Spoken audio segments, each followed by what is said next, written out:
Hey guys, are you looking for a way to improve your max effort method cycles that you're using to improve your squat, your bench, or your deadlift? Well, I'm gonna talk about 4 ways I like to cycle max effort movements that elicit great PRs. At the end of the cycles, generally you're gonna feel like you're much stronger. Let's talk about those cycles.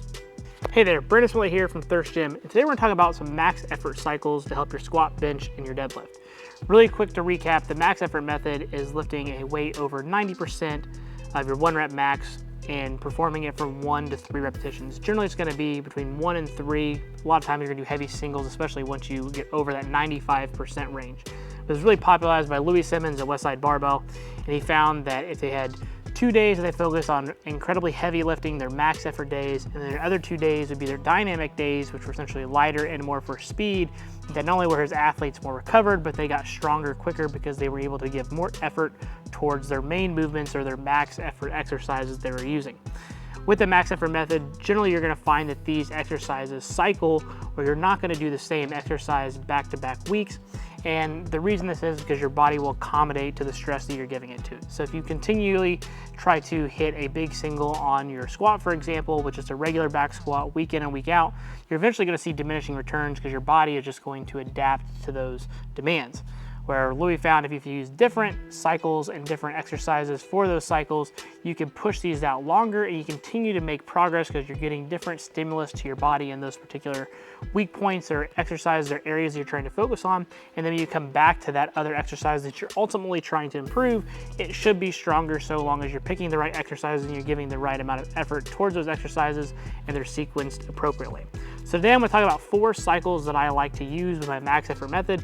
We're gonna mainly talk about squat exercises, but you can certainly deduct other exercises from these as long as you understand the principles of what I'm getting behind with these training cycles. All right, so the first cycle I like to call is an ascending cycle. And what this means is that throughout our max effort movements, what we're trying to do is ascend the weight over the course of the training cycle. So we're gonna pick variations to where the weight is naturally going to increase just because of the way that we're loading the barbell.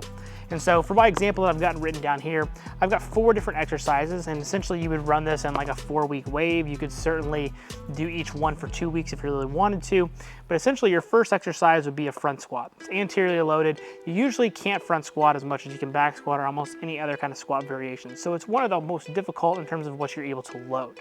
But the nice thing is you get a good resourceful benefit because you're not having to do a crazy amount of loading to still get stronger. Then the next exercise you're gonna do is a safety squat bar squat. And so what that's gonna do, we're not gonna put the bar on the back, but it's naturally in a high position. The safety squat bar tries to push you forward. It's generally harder than a regular barbell back squat, but you're gonna find that you're still able to do more weight than your front squat. Then your next exercise would be then to go to a high bar back squat. So now we're gonna go back to the barbell, but we're actually gonna put it in a high bar position. So this is gonna be close to your competition-based movement, but being a little bit higher, you are gonna be limited by the weights that you can use just a little bit. And the final exercise would be your competition-based squat as the final and 4th step, to where you should see some realization of that movement. Now where this cycle really shines is that if you're actually getting back into max effort based movements after a prolonged period of time off or heavy training, this is a great way to naturally ascend your weights up, but still give maximal effort while you're doing so. This allows your nervous system to respond over time, but then if you do this in every 4-week cycles, what you'll find is if you continue to rerun this, the cycle will then restart and the weights will come down. So your body almost gets a natural deload from overall systematic fatigue, but you're still getting max effort type movements in and still giving those type of efforts towards the activities. And essentially what this is saying is every 4 weeks, you should be able to hit a new PR in your comp squat.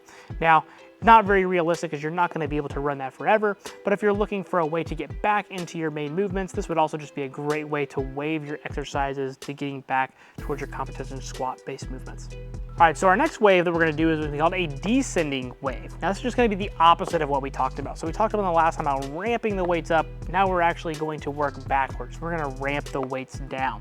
And so the benefit of this is that we're continuing to use less load, but still giving just as much effort. So if you happen to be getting close towards a meet or you're needing a time off and you're trying to decrease systematic fatigue over time, this is a great way to wean your way off of that systematic fatigue.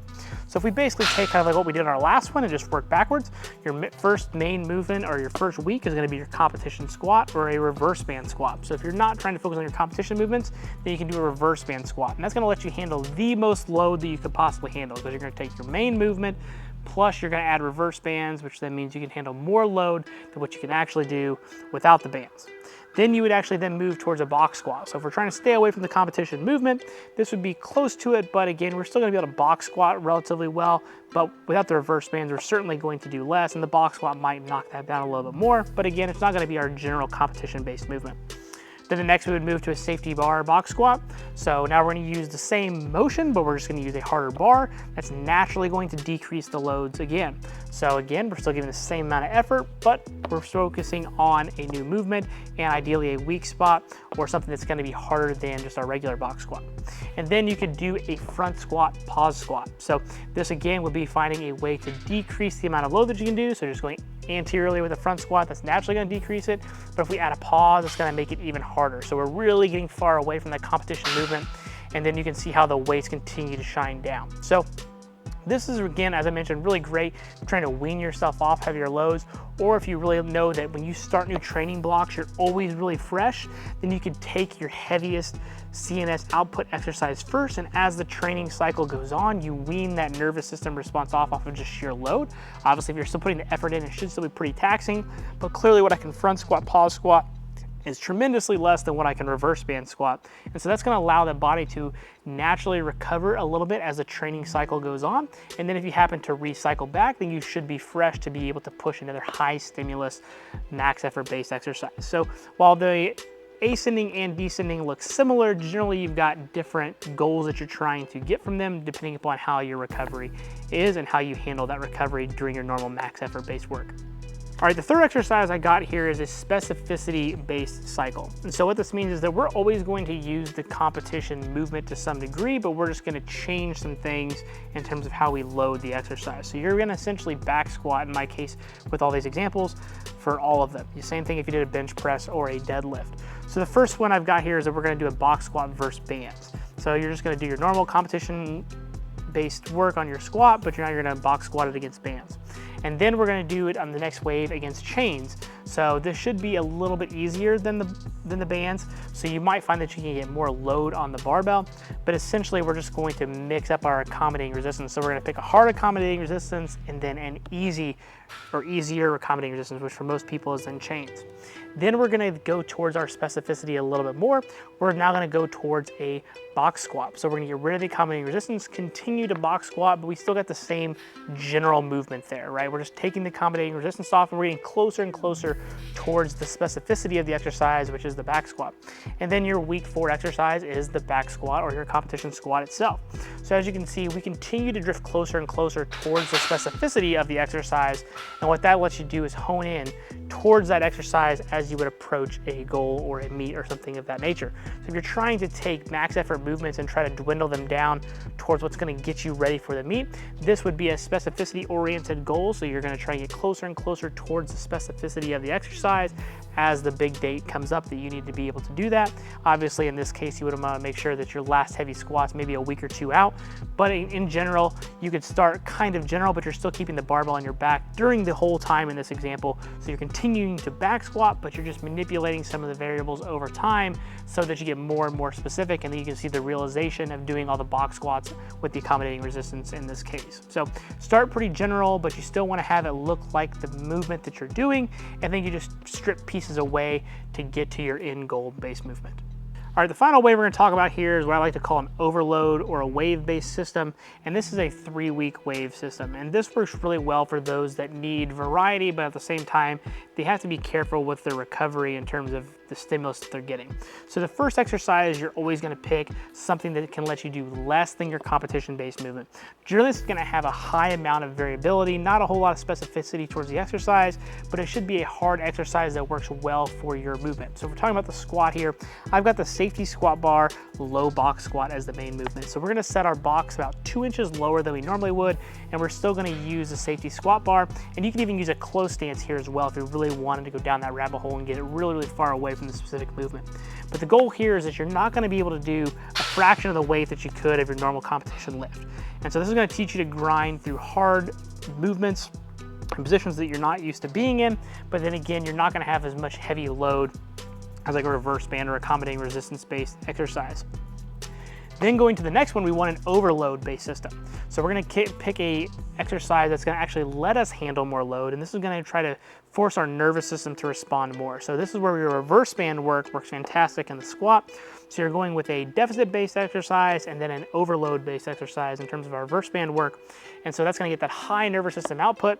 Again, it's probably gonna beat you up a little bit in terms of the recovery side, but that's kind of by design, because then by the third week, then you're gonna go to your competition movement or something that's similar to the competition movement. I've got the back squat written here, so if I was getting ready for a meet, we might do that low box squat, the reverse band squat, and then the competition squat. And the thought process there is that by getting a huge system overload the week before, when you come in that next week, all the weights are gonna feel light. Your nervous system is going to be ready to go in terms of the stimulation that you got from the week prior. Everything's gonna feel light, so therefore your output's going to be higher.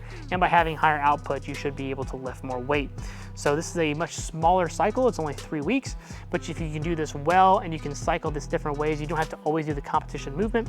In this case, we could have just done the safety bar low box squat. We could have done a reverse band safety bar squat and then done a safety bar squat. And then you could then go with your close movements that are regular back squat oriented. So then you can do a low box squat, you can do a reverse band squat, and then your competition squat. And then you can see how you can make that an actual 6-week wave if you really wanted to take this method and double down on just the bar that you're using to mix things up to get you closer towards that specificity.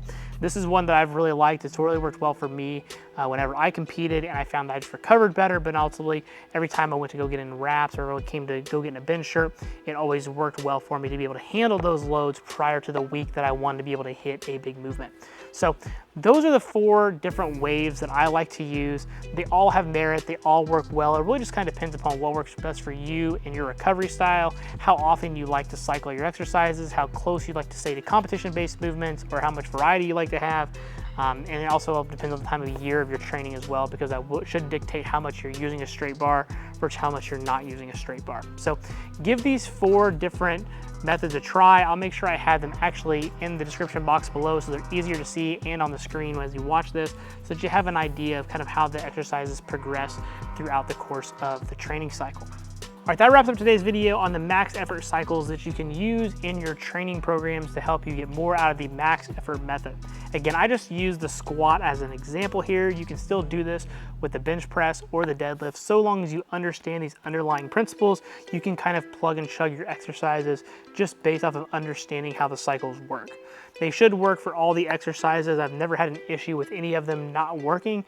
The one thing I will say is that people do recover from the deadlift vastly differently than like the squat and the bench press.